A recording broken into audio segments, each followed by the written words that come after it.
আসসালামু আলাইকুম আপন মানুষজন অনলি কুকিং রেসিপিস চ্যানেলে সকলরে জানাই স্বাগতম।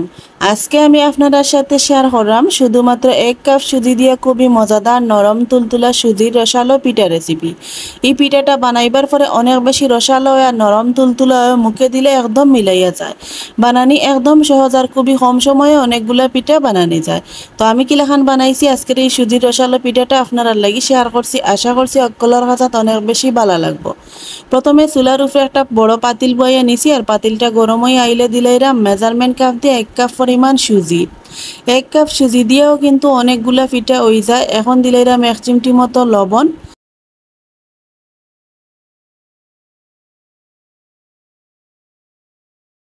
এখন হালকা আছে আমি সুজিটারে 1 মিনিট মতো বাজিয়ে নিমু। আর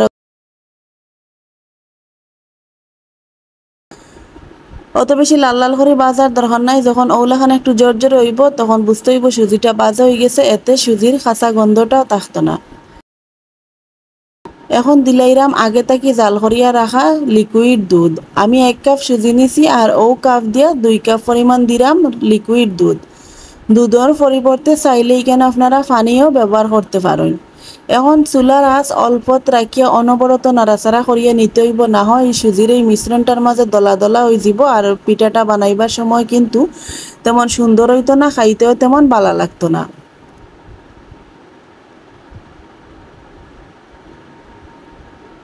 অনবরত নাড়াচাড়া করিয়া মিশাইতে হইব। আর আস্তে আস্তে দেখবা ওলাখান একটু শক্ত হয়ে আইব সুজির এই মিশ্রণটা।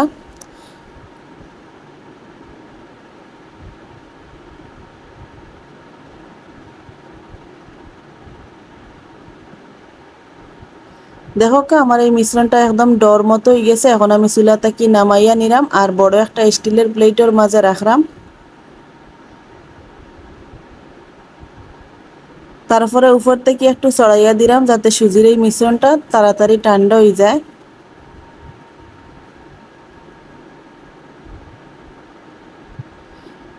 এখন আমি প্লেটটার একটা সাইডে রাখি দিলাম আর এই ফাঁক দিয়ে আমি চুলার উপরে আবারও একটা বড় পাতিল বইয়া নিছি আর পাতিলের মাঝে দিলাইরাম মেজারমেন্ট কাপ দিয়ে 1 কাপ পরিমাণ চিনি। ও কাপ দিয়ে 1 কাপ পরিমাণ দিলাম পানি। সুন্দর একটা গ্রানর লাগি 3টা এলাইচ একটু মুখ ফাটাইয়া দিলাম, এতে খুব সুন্দর একটা গ্রান করবো শিরার মাঝে। আর দিলাম 3-4 ফুটার মতো অরেঞ্জ ফুড কালার, এতে পিঠার মাঝে খুব সুন্দর একটা কালার আইব এতে।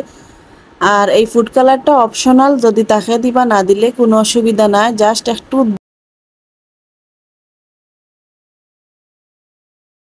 জাস্ট দেখতে যাতে সুন্দর লাগে পিঠাগুলো, এর কারণে আমি এই ফুড কালারটা ব্যবহার করছি। এখন সব কিছুরে খুব বালাটিকে মিশাইয়া চিনির শিরাটাকে ফুটাইয়া নিমু। আর দেখো মিডিয়াম আছে আমি 3-4 মিনিটের মতো জাল করিয়া নিছি। আর এখন চিনিটাও খুব বালাটিকে গলি গেছে আর এই শিরাটা একদম ফুটাইয়া ঘন ঘন করার দরকার নাই। একটু চিনিটা গলিয়া মোটামুটি জাল হইয়া আইলে তখন আমি একটা ঢাকনা দিয়ে ডাকিয়ে চুলা অফ করিয়া পাতিলটা আমি একটা সাইডে রাখি দিলাম। অন্যবাদী আমি যে সুজির মিশ্রণটা আগে প্লেটের মাঝে নামাইয়া রাখছিলাম, মিশ্রণটা এখন আগে থেকেই মোটামুটি ঠান্ডা হয়ে গেছে হাত দেওয়ার মতো। এখন দিলাইরাম 1 চা চামচের মতো ঘি। ঘি না থাকলে সয়াবিন তেলও দিতে পারেন। ঘি দেওয়ার পরে এখন খুব বালাটিকে সব কিছুরে মিশাইয়া সুজির এই মিশ্রণটারে খুব বালাটিকে একটু মিশাইয়া নিলাম। আমরা যেলাখান রুটি পরোটার ডটারে মিশাই ঠিক ওলাখান একটু সময় নিয়ে হালকা হাতে একটু মিশাইয়া নিতে হইব বালাটিকে, তাইলে পিঠাগুলা বানাইবার সময় খুব সুন্দর হইব, মসৃণ হইব। যদি আমার আজকের এই সহজ সুন্দর রেসিপিটা আপনার কাছে ভালো লাগে, আমার চ্যানেলটাকে সাবস্ক্রাইব করি আমার পাশে থাকবা আর ভিডিওটা প্রথম থেকে শেষ পর্যন্ত দেখার অনুরোধ রইল। আর মনে করি একটা লাইক দিবা, বেশি বেশি যদি ভালো লাগে রেসিপিটা বেশি বেশি করে শেয়ার করিয়া রাখবা। দেখো আমার এই মিশ্রণটা রেডি হয়ে গেছে, একদম মসৃণভাবে আমি মিশিয়ে নিছি। এখন হাতের মাঝে সামান্য ঘি লাগাইয়া সুজির এই মিশ্রণটাকে সামান্য কিছু মিশ্রণ হাতের মাঝে নিয়ে আমি এখন পিঠাগুলা বানাইয়া নিলাম। আর এই পিঠাগুলা বানানি একদম সহজ। দেখুন প্রথমে হাতের মাঝে নিয়ে ওলাখান গোল করিয়া নিতে হইব। তারপরে একটু হাতের তালুর মাঝে অন্য হাতের তালু দিয়া ডলা দিলেও দেখবা লম্বাটে একটা শেপ হয়ে যাব, অনেক সুন্দর লাগে এই পিঠাগুলা। আর একদম সহজ বানানি। দেখুন একটা পিঠা আমার কিন্তু বানানি হয়ে গেছে। ওগুলাখান করি আর একটা বানাই আপনারা দেখাইলাম, যারা কোনোদিন পিঠা বানাইতে পারে না বা যারা কোনোদিন এই পিঠাগুলা বানাইছে না তারাও কিন্তু খুব সহজে আজকের এই ভিডিওটা দেখিয়া বানাইতে পারবা। দেখুন সবগুলা পিঠা আমার বানানি হয়ে গেছে, একদম কম সময় লাগে, খুবই কম সময়ে কিন্তু অনেকগুলা পিঠা বানানি যায়। আর 1 কাপ কিন্তু সুজি দিয়ে দেখো আমার অনেকগুলা পিঠা হয়ে গেছে, আর এগুলো দেখতে অনেকটা কিউট লাগে। এখন পিঠাগুলারে আমি তেলের মাঝে বাজি লিমু, এর কারণে আগে থেকে প্যানের মাঝে একটু বেশি পরিমাণে তেল খুব বালাটিকে গরম করিয়া নিছি। তারপর একটা তেলের চামচের মাঝে কিছুটা পিঠা উলাখান নিয়ে আমি তেলের মাঝে দিলাইরাম। এগুলো উলাখান দিলে খুব ভালো হয়, পিঠাগুলা ভাঙ্গেও না, আর গরম তেলের মাঝে দিতে হইব। একলগে বেশি পিঠা কিন্তু বাজতে গেলে একটার সাথে আর একটা লাগিয়ে ভাঙ্গার চান্স থাকি যায়, এর কারণে অল্প অল্প করিয়া তেলের মাঝে দিয়ে পিঠাগুলা বাজতে হইব। আর এগুলো বাজতে তেমন সময় লাগে না, 1 মিনিট মতো সময় লাগে। উল্টাইয়া পাল্টাইয়া নাড়াচাড়া করিয়া হালকা একটা কালার হওয়া পর্যন্ত আমি পিঠাগুলারে বাজিয়ে নিমু। আর যখন খুব বালাটিকে তেল গরম হয়ে যাব তখন চুলার আঁচ মিডিয়ামও রাখতে হইব। দেখো আমার পিঠাগুলা কিন্তু অনেকটা ফুলকো ফুলকো হয়ে গেছে আগে থেকে, আর একটাও কিন্তু ভাঙছে না, খুব সুন্দরভাবে আছে।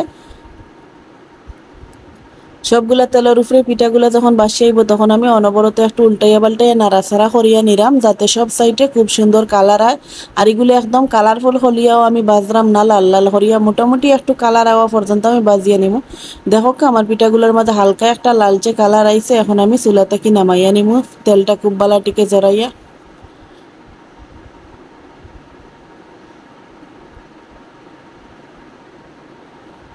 সবার ঘরেও কম বেশি সুজি থাকে, সুজি দিয়ে চাইলে আপনারা খুব সহজে আজকের এই রেসিপিটা বানাইতে পারেন। আর এই রেসিপিটা বানাইবার পরে ছোটো থেকে বড় করলে অনেক বেশি পছন্দ করবা। আর অনেক বেশি সহজ এই পিঠা রেসিপিটা, খুবই কম সময়ে কিন্তু বানানো যায়, শুধুমাত্র সুজি আর চিনি দিয়ে কিন্তু সহজভাবে এই পিঠাটা বানাই আপনারা লাগি শেয়ার করছি। দেখুন সবগুলা পিঠা আমি তেল থেকে তেল জড়াইয়ে খুব বালাটিকে তুলিয়ে নিছি, আর একই রকম করিয়া সবগুলো আমি বাজিয়ে নিলাম। এখন আগে যে আমি শিরাটা বানাইয়া রাখছিলাম, এখন ডাকনাটা সরাইয়া নিলাম। আর শিরাটা আগে থেকে কিছুটা মোটামুটি গরম আছে, আর পিঠাগুলা গরম থাকা অবস্থা শিরার মাঝে দিতে হইব। দেখুন আমি পিঠাগুলা বাজার পরে গরম থাকা অবস্থায় শিরার মাঝে দিলাইরাম। সবগুলা পিঠা আমি শিরার মাঝে দিয়া দিলাম। সবগুলা পিঠা দেওয়ার পরে এখন আমি শিরার মাঝে সবগুলা পিঠারে একটু নাড়াচাড়া করিয়ে মিশিয়ে দিলাম, যাতে পিঠাগুলার গায়ে চিনির শিরাটা খুব সুন্দরভাবে লাগে। আর ফুড কালারটা দেওয়ার কারণে এই পিঠাগুলোর মাঝে খুব সুন্দর একটা কালার আইছে, দেখতে অনেকটা সুন্দর লাগে আর কি। এর কারণে আমি ফুড কালারটা দিছি, তবে আপনারা না চাইলে নাও দিতে পারেন। এখন আমি একটা ঢাকনা দিয়ে ডাকিয়া 20 মিনিটের মতো রাখি দিলাম। 20 মিনিট হয়ে গেলে আমি ঢাকনাটা সরাইয়া আপনারা দেখাইলাম। দেখুন আগে থেকে অনেকটা কিন্তু চিনির শিরা পিঠাগুলা চুপ করিয়া নিছে। আর সময় স্বল্পতার কারণে কিন্তু আমি 20 মিনিট পরে আপনারা দেখাইলাম। যদি আধা ঘন্টা এই পিঠাগুলা ওলাখান ডাকনা দিয়ে ডাকিয়া রাখো, তাইলে সবটুকু শিরা চুপসে নে। পিঠাগুলোর ভিতরে শিরা ঢুকার পরে অনেকটা কিন্তু আরও বড় হয় আর ডবল হয় আর অনেকটা রসালো হয়। তবে আমি ভিডিও করার স্বার্থে আপনারা 20 মিনিট পরে পিঠাগুলা দেখাইলাম কিলাখান হয়েছে। এখন একটা প্লেট আমি পরিবেশন করি আপনারা লাগি শেয়ার করাম। দেখুন পিঠাগুলা কিলাখান ফুলকো হয়েছে, ভিতরে রস ঢুকিয়া নরম তুলতুলো হয়েছে, দেখিয়াও মনের যেন এগুলা রসালো নরম তুলতুলা, মুখে দিলে একদম মিলাইয়া যাইব, এত বেশি মজা লাগে এই পিঠাটা। আপনারা একবার বাসা বাড়িত বানাইয়া খাইয়া দেখবা কিলাখান লাগে। ছোট বড় সকলে অনেক বেশি পছন্দ করবা। আর যদি বাসাত নতুন অতিথি আইন আপনারা চাইলে এই পিঠাটা বানাইয়া পরিবেশন করতে পারেন। আর এগুলা কিন্তু খাওয়ার সময় অনবরত কিন্তু খাইতে হয়, মানে মন ভরে না, এত বেশি ভালো লাগে খাইতে। এখন উপর থেকে কিছুটা আমি চিনির শিরা একটু মিশাইয়া দিলাম। আর দেখুন কতটা সুন্দর লাগে এই পিঠাগুলা, একবার খাইলে কিন্তু বারবার বানাইবা। আর বানানিও একদম সহজ, তেমন কোনো প্যারা নাই, খুব সহজে বানানি যায়। দেখুন সম্পূর্ণ পিঠাগুলো আমি প্লেটের মাঝে নিয়ে আপনারা লাগি শেয়ার করাম, কতটা লোভনীয় লাগে, কতটা সুন্দর লাগে মাশাআল্লাহ।